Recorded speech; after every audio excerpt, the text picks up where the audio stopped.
Hello students, welcome back to computer science class. Today we are going to be doing revision of chapter 3 which was emerging trends. In this chapter we spoke about all the latest trends that we are enjoying and seeing around us today. The first one is artificial intelligence. It is a deep learning, and we have seen the use of artificial intelligence in automated transportation, solving climate change, and cyborg technology. In this, we make the computer intelligent. We give the computer so many instructions. They are pre-fed. We think of possible scenarios and instruct the computer to select the correct output in each given scenario. So in this, we are preparing the computer. Siri, Cortana, Alexa, Google Now, these are all artificial intelligence that we are using right now. When you talk to Alexa or you talk to Siri or you talk to Google Now, they respond back to you. That is because they have been pre-fed, they have been told all the questions that they may have to face and what should be their answers. Then we learned about machine learning, which is a step ahead of artificial intelligence. In this, the machine learns on its own from the responses it receives. Best example of this is quick draw, where you are asked to draw something and the machine is guessing it. Initially, when it must have started, it must have been difficult. But today, after so many people have tried it, the machine can guess what you're trying to draw within the first 2 to 3 seconds. This is machine learning, where the machine learns on its own. Okay, so after AI, the next step is machine learning, where the machine can predict the outcome, it can learn on its own, and it can improve its own results by reanalyzing again and again. There are algorithms that use data to learn on their own and they make predictions. These algorithms, they are called models because they are first trained and tested using training data, and then they are tested on data, and basically they are tested on training data, and once they are able to give good results, acceptable results, they're put out in the market, and then whatever data we feed them becomes training data again, and they keep reanalyzing that data and make their learning better and their predictions better. After successive training, once the models are able to give an acceptable level of accuracy, they are used to make predictions about new and unknown data. These are some well-known and some not well-known machine learning experiences. Next, we learned about natural language processing. Basically, it is a field of computer science that mixes computer science with linguistics. It is the ability of a computer to understand your language. Again, Alexa, it can understand the language you speak. You can say, "Hello, Alexa, how are you today?" And you can get a really good response, a correct response from that.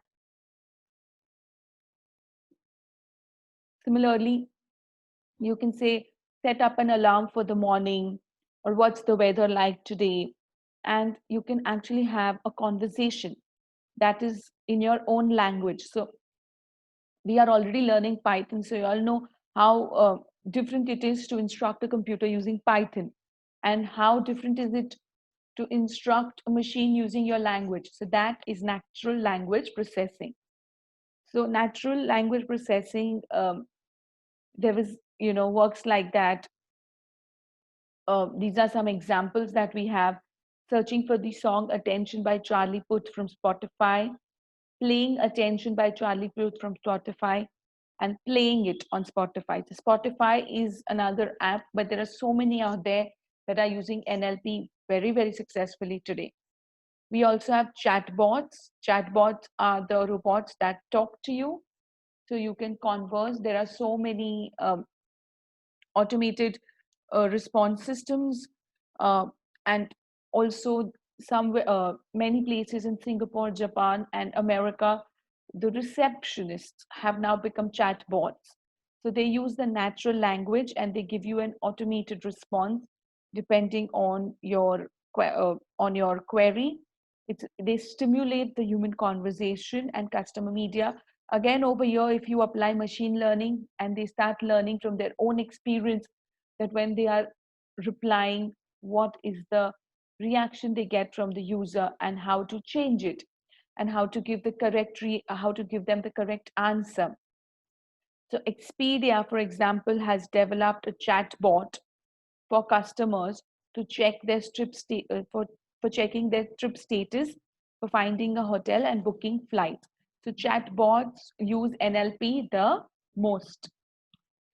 Then there are immersive experiences. This is other field of emerging trend that we are all enjoying today. It's basically virtual reality to and augmented reality. So an immersive experience is where you are put into a parallel reality or a different reality. You're pulled into a new or augmented reality, and it enhances your day, it enhances your life. So if you look at this, she literally feels like she's collecting something. She's immersed in that experience. It's a surreal experience. It's not real. Look at these. You have these 3D glasses. You have virtual reality glasses, and if you have played that game, you realize that you actually feel a part of that. And then they use other artificial stimulators like water, air, hot air, cold air, steam to make your senses come alive. And even when you're not in that kind of an environment, but you actually feel you are there. I remember I had visited this place. I forgot the name of the place. It's at the Atria Malls on the top, a gaming arcade. And there was this one game where you had to sit on a bike. It was a water bike. It was a bike that worked on water, and I was given the virtual reality glasses, and I was participating in a competition where there were other people, and it felt so real. I could feel those water droplets on my glasses, and I could feel taking those turns and the resistance of the water when I was going against it. It was just so real. So this is immersive experiences where you are immersed in that experience. There are two parts to this. It's virtual reality is the one experience I just shared with you, where you explore the environment by getting immersed in it and you interact with the objects of that world. Okay, so we have VR headsets for now. Hopefully in the future we'll have something else. To make VR more realistic, they use other senses like sound, smell, motion, temperature to make you feel a part of that environment. And then we have augmented reality. In augmented reality, it adds a digital component to your existing world. For this, I had told you all the example of using Google. There are augmented reality animals where you can have the animal roaming around in your house through your phone. You can see the animal in your house in your current environment. So augmented reality adds the digital world to your existing physical world.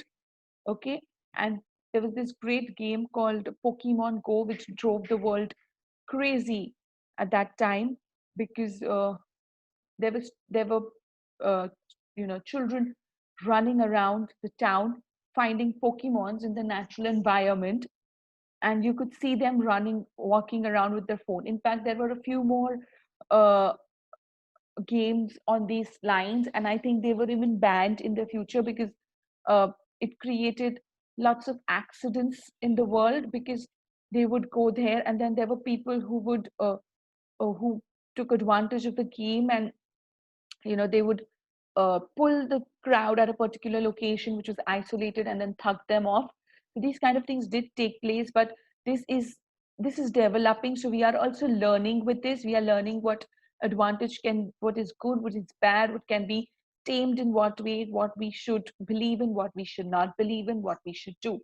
But augmented reality is here to stay. So we can also, another advantage is, you just put and you can see which hotels are close by, which restaurants are close by, which railway station is close by in a new place. It would be so helpful. So this is location based AR apps. He's using it in a workshop, in a warehouse over here, to find the location of something. So we had done the difference between virtual reality and augmented reality. This was a homework I had given y'all. With this, I will end today's class here. No Python now. We need to really focus on unit tests coming up. Okay. So with this, I end today's class. Stay home, stay safe, take care, and keep learning. Thank you.